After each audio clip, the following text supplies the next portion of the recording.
So, Tower A is pure residential. So, lahat po dito is open for sale na residential. So, Tower B, so Labida has 2 towers. Tower A, yung pa-L, and Tower B, ito. Okay, so, but, unfortunately, Tower B is already sold out for the residential units. Meron tayong SOHO units sa Tower B. So, ano yung SOHO? Small office, home office. So, pwedeng tirhan ni kliyente, pwede niya rin gawing opisina. Okay, so anong pinagkaiba sa residential ng SOHO units? So, ang SOHO units, wala tayong balcony. Walang balcony sa SOHO units. So, curtain glass wall. So, parang ganyan po siya.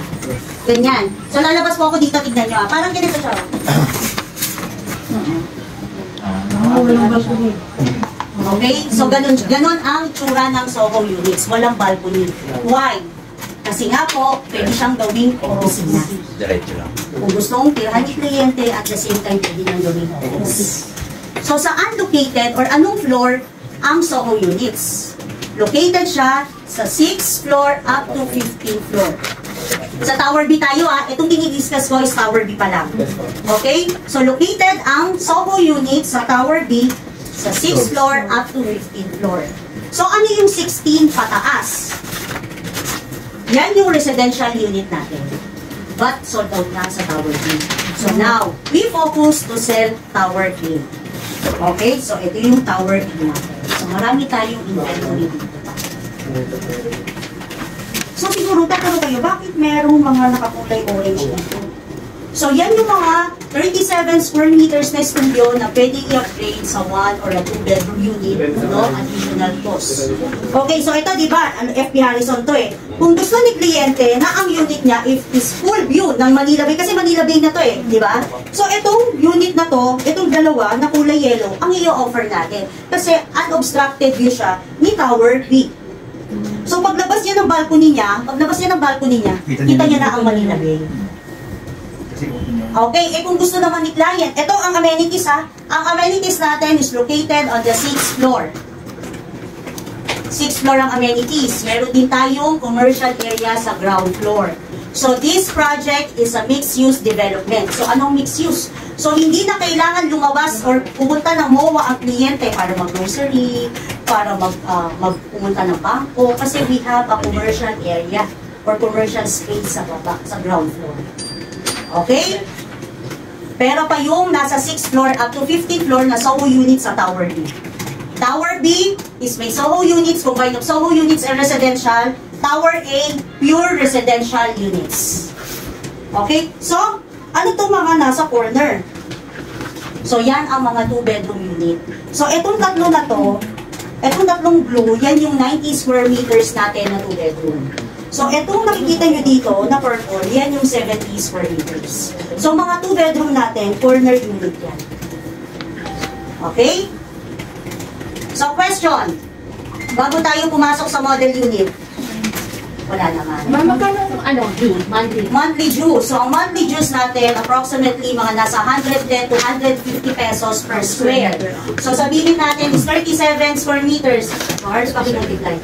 150 times 37. 2,000. 5,500 ang ating monthly dues. So, now, medyo mabigat. Diba? Kasi 5,000. So, anong gagawin ngayon ni kliyente? Parentahan niya. Pwede tayong magpa-Airbnb sa lahat ng project ni Golden Tower. Yung mga long term, yung mga short rent time, yung Airbnb na. Katulad di ba sa Tagaytay, ang daming gawin. Magkano na dito mga rental fees. So now, for the studio, mga nasa 25 to 30. Depende sa interior ng unit. Long term yun. Long term. So yung daily natin or yung Airbnb natin, nasa 5,000 to 7,000. Depende sa interior ng unit. Okay? Ma'am, yung move-in fee, magkano po? Ang move-in fee natin, wala na tayong babayaran ng move-in fee kasi sa computation, nakasama na yung other charges natin na 6.5%. 6.5 lang, sa ibang developer magkano? 12. Diba yung move-in fee nila 12%, 18%. Diba sa amin, 6.5 lang. So ano kasama ng 6.5? Transfer of title, documentary stamps, attorney's fee, one-time payment ng association dues. Naka-breakdown naman yan kung gusto makita ni kliyente. Ano yung covered ng 6.5%? And yung 6.5%, pwede pa niya yung spread. kasama ng monthly down payment niya para hindi siya mabigla pagdating sa dulo na babayaran niya yung 6.5. Bards, mamaya, mag-send ka dun ng computation sa GC para makita nila yung 6.5 po na. Ang 6.5 siguro mga nasa 500,000 yun. Pero pwede niyang spread yun. Hindi pa kasama sa TCP yung... Hindi kasama. Hindi kasama. Yung 6.5 kukunin natin dun sa list price. Sa unit price lang. Kasi pag sinabi nating TCP is total contract price, kasama na yung VAT. So kukunin natin yung 6.5 dun lang sa unit price. For example, yung unit price is 7 million, dun lang natin kukunin. Tsaka yung parking, ma'am. Yung parking iba. Ay, paparin yun. Kasi ang parking, iba ang titulo. So mangyayari, dalawa ang titulo ni kliyente kung kukuha siya ng parking. Isa sa unit, isa sa parking.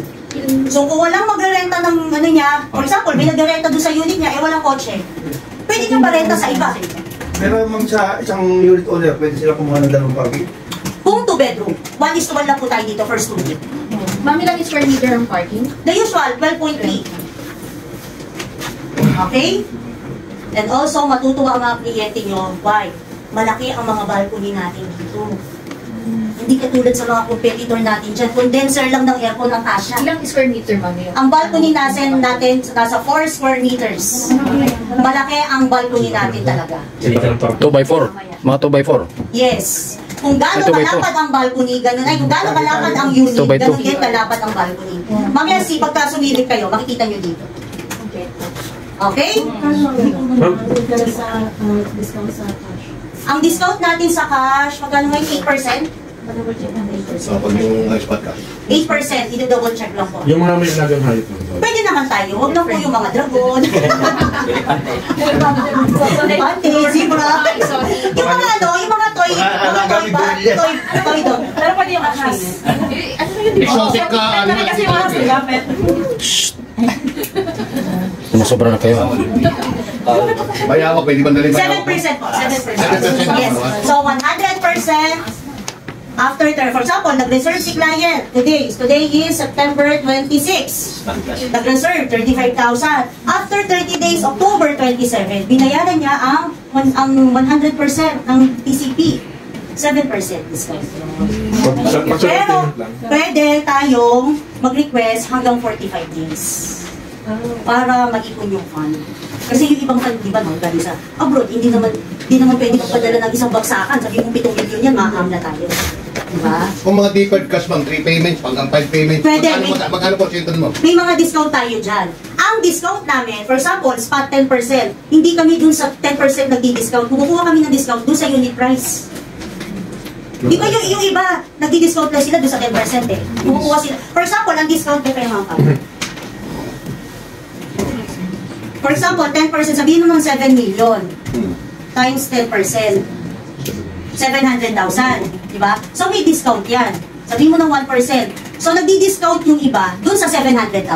Which is ang discount niya lang, 1%, 70,000 lang. So kami, nagdi-discount muna kami, kumukuha muna kami ng discount dun sa unit price. TCP.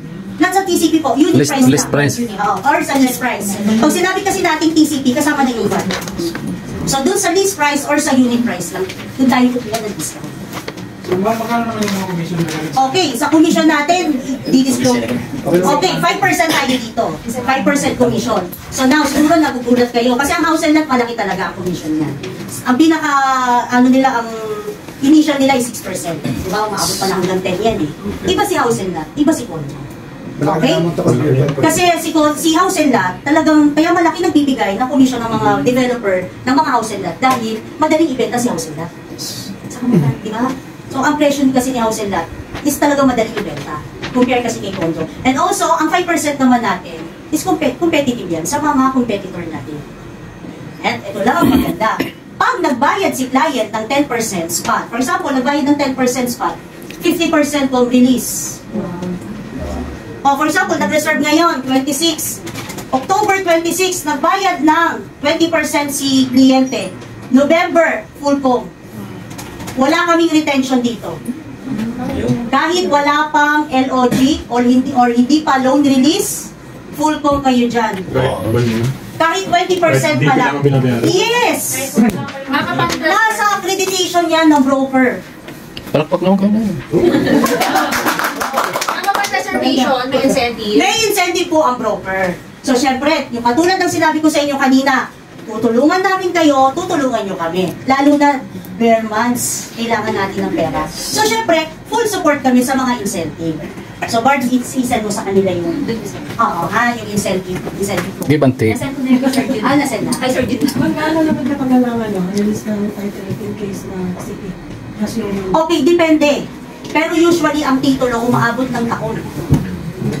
Pareho ba mga titulo niya at saka sa house and lot? Hindi din. Pareho po ng title. Isa lang naman po ang ano ng titulo natin. Pero dito kasi, ang title natin dito is TTC. So, pero yes, yun yung titulo, yun yung nakalagay sa title natin. Condominium Certificate of Title.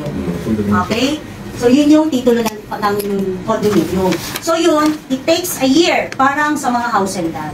Kasi, pinaprocess pa po yan, nandiyan pa yung transfer of title, yan po yung medyo matagal. Hindi na po rin kasi natin hawak yan, sa government na yan eh. Diba? Alam naman po, may nagtatrabaho po dito sa government. Wala naman. Alam mo naman po ba, di ba, mga government? Ay, meron pala. Meron. Wala ko. Di ba, alam mo mga government employee, di ba? Pagdating ng 11:30, nagmamadali na, nagla-lunch break na. Ito mo sa Pogo dati itong trabaho. Di ba? Kaya tumatagal ang mga dokumento. Sa umaga, mag-i-start sa mag-alas 9 na. Tapos umaga na umaga, matapos mag-lunch, uupo na, nakasarado pa yung blinds nila, di ba? Alam niyo yun, nakasarado pa yung blinds. Tapos nagkakaroon pa yung cellphones. Kaya tumatagal ang mga dokumento. Yung amenities niyo pala, yung mga include. Kompleto tayo sa amenities. May gym, may pool, like the usual amenities ng mga condominiums. So now, anong pinagkaiba ng Manila Vida sa mga competitor natin within the area? Malaki ang mga cuts ng units natin. Free yun ba? Yun lang, free ang ating amenities sa mga homeowners. Yun po yung binabayaran natin na monthly association dues. Free, pwede nyong gamitin na free lahat ng facilities. Kung may mga bisita Ilang kayo. floor pagutan mo? Okay, sa Tower 1, nasa 39 floors. Pero wala tayong 4, 14, 13, yan. Yung mga sa mga Chinese, ano. Okay? So, sa Tower 2, 37. Yung isang floor mo, Ilang units per floor? Nasa 45. 45 units tayo per floor. So, pero kung makikita nyo po dito, 50. Ito po yung unit 50 eh. 50 yan. 50 ang nakalagay dito eh. Pero pag binilang nyo po yan, 45. Kasi wala tayong 4. Wala tayong 4, 14, 13, 24. Lahat ng may 4 saka 13. Kaya total of 45 units per floor. Okay? Excited naman bumenta dito. Lalo na pag nakita nyo ang part 1. Baka bukas mag-dessert na kayo. Kilala niyo ba ang zonal? Yes, ma'am. Ang mga ahente bumili sa part 1 ng zonal. Bumili din sila, ma'am? Sila Sir Jomar. Si Sir Jomar meron dito, sa Navida. 3 units sa dalawang party. Mayaman naman kasi. Sir Jomar. Ma'am, may tanong ma'am. Yes, ma'am. Di ba po perpetual ownership? Yes. Si condo? No. It's not a perpetual ownership. Kasi ang perpetual ownership, pag sinasabi natin dyan, merong lifespan ang building. So dito wala. Hanggang buhay ka sa'yo ang property. So, i-demolish lang yan. Ganito kasi yan eh. Ang perpetual ownership, nangyayari yan sa mga project ni Ayala. So why? For example, may isang developer, sabihin natin si SMDC. Nag-rent siya ng lupa kay Ayala. Kasi alam naman po natin si Ayala, di ba? Napakaraming lupa. Napakaraming lupa. Okay? So, for example, si SMDC nag-rent ng lupa kay Ayala. So, long-term lease yan. Sabihin mo ng 30 years. Kasi ang building naman, ano ang pinakamatagal na tinatagal? 30 years lang. So, kailangan i-demolish na yan, tayuan ng bago. Or, ibenta ang lupa kung sa kanya yung lupa. Eh, si SMDC nagrenta kay Ayala. So, ibig sabihin, si SMDC hindi sa kanya ang lupa. Sa Ayala. Ako lang, SMDC lang magdi-develop, pero kay Ayala ang lupa, magre-renta ako kay Ayala. So, dun papasok si perpetual ownership na hindi mapupunta sa mga kliyente ang property. Now, si Golden Topper ba sa kanya ang mga lupa? Yes. Sa amin ang mga lupa ng tinatayuan ng project namin. So now, for example, 30 years. Siyempre, may luma na ang building, kailangan nang i-renovate. Depende sa mga homeowners kung anong gagawin nila dun sa building. Kung gustong gibain, tayuan ng bago, or ibebenta yung pinakalupa. So now, ano ang share? Magkano ang share ng kada homeowner? Kung gaano kalaki ang property mo. Paano kung catastrophe naman nangyari, ma'am? Ano po yun, sir? Halimbawa, may yung... Bumuho. Oo. Actually yan, ang building natin is insured. Ang buong building insured yan. Yung acts of God, naka-insured yan. Pero ang per unit, depende sa kliyente kung i-insure niya. O yun yung tinatawag natin Bukod na- MRI. bukod na kay Bentay. Yes. Pero ang buong property or buong building, insured na yan. Insure talaga. So bukod po pala sa individual owner magpapaano. Kung gusto niya, Sinasama yung mismong sa- unit niya. Ibig sabihin mo, pag bumili dito, hindi pa kasama sa kon. Hindi. Yung buong building, sir, insured na. Hindi, Pero yung Sa unit niya, unit niya. depende kung gusto niya pa-insure dito. Pero hindi kasama doon sa binabayaran. Ay, hindi, wala tayo doon. Tsaka yung buhay ng bumili, hindi kasama. Hindi, iba na yun, sir. Oo. Individual. Kasi tayo, pwede meron tayong mga, di ba, personal insurance. Yan, pwede naman tayo mag-apply. Pero pag pag-ibig kasama. Oo. Okay? Question. Para naman, pumunta na tayo sa model unit. Sa bank mo, ma'am, ilang percent yun? Depende sa bank. Pero, Pero ang rate kasi sa bank, usually ngayon, syempre bumaba tayo simula ng pandemic. Nasa 6.5 na. Ang pinakamababa ngayon sa bank. may nakuha ko kayo talaga. Meron pa. Kasi sa pag-ibig, 6.2 yun. Actually kasi sa mga credited cards, syempre mga paano yan eh, pababaan ng mga rates yan eh. Lalo na sa mga developer. How about in-house mo? Ang in-house natin nasa 13 to 18% ang in-house. So ano namang advantage pang in-house? Less documents. Diba? In-offer natin ang in-house sa mga kliyente walang mga dokumento. Hirap sa dokumento yung merit pero... Saka yung pinapatay na yung asawa. Pinapatay yung asawa. Buhay pa pero pinapatay. Pinapagawa ng death certificate sa recto, di ba? Okay. Pero incident na ganyan isang kliyente. Isang client. May ano nga daw siya. Problem nga daw siya sa dokumento. Sabi ko, ano ba yun, ma'am? Dahil nga daw kasal siya, pero hindi naman daw sila anak, ganyan. So sabi ko, ganito mo, wala namang problema yan, tutulungan kita. Pero okay lang ba sa'yo, napapatayin natin ang kasama? Natawa naman siya. Paano po yun? Din-explain ko naman, di ba? Pag ganyan, syempre, tutulungan din natin ang kliyente. Hindi naman natin lolokohin. Kung gusto lang naman niya, patayin ang asawa niya, di ba? Dahil benta na yan eh. Hindi lang naman ang kulang eh, di ba? So anyway, sa lalaki, walang problema. Kasi hindi naman nagpapalit ng apelido ang mga lalaki. Eh kung yun ng Seno Mariam, hindi na ito. Diba? Mga hindi tayo lahat ng ano kaya namin gawin, pero hindi naman tayo mag-iwan. Tutulungan lang natin. Isa pa, yung company mo, anong ibig sabihin ng building? Golden Topper. So actually, si Golden Topper kasi is based in China talaga. So golden, so ibig sabihin ng golden is gold. Yan. So topper, di ba po alam niyo po yung topper na, yung sa birthday? Tupperware? Hindi po yung sa birthday yung topper. Yes, pumuputok. So ibig sabihin, gold siya, then nagbubog. Okay? So si Golden Topper is based in China. Then, nag-transfer po dito sa Philippines sa naging umbrella niya, ang 4 projects, which is ang Labida, ang Park 1, then yung dalawa sa Cebu. Chinese may-ari nito. Chinese. Filipino-Chinese. Kaya po kayo nakakuha mo na siguro, taga-pogo mo. Maraming investors sa Tower B, puro Chinese. Kaya naubos ang Tower B na residential. Umagaling pogo. Dahil yan, nung nilaunch namin ang Labida, unang bumili ang mga Chinese nationals sa Tower B. Sila Michael. Yun ang una nilang binili. Sa Tony. Nung nilaunch namin itong Labida, 3 million lang po. Pero ngayon magkano na? 8 million. Ilang years na ba ito, ma'am? Actually, ano ba na ganito? 2020 mo. 2019. Pagpasok ng Pandemic, yes. So dapat itong Labida is this year ang target completion or target turnover. Kaya lang nag-pandemic, so na-delayed ang construction. So hindi lang naman ang Golden Topper ang na-delay sa construction. So halos lahat ng developer all over the world yan, hindi lang sa Pilipinas, na-apektuhan. Diba? Okay? So question po, para po pumasok na tayo sa showroom. Ilang ikas naman yun? At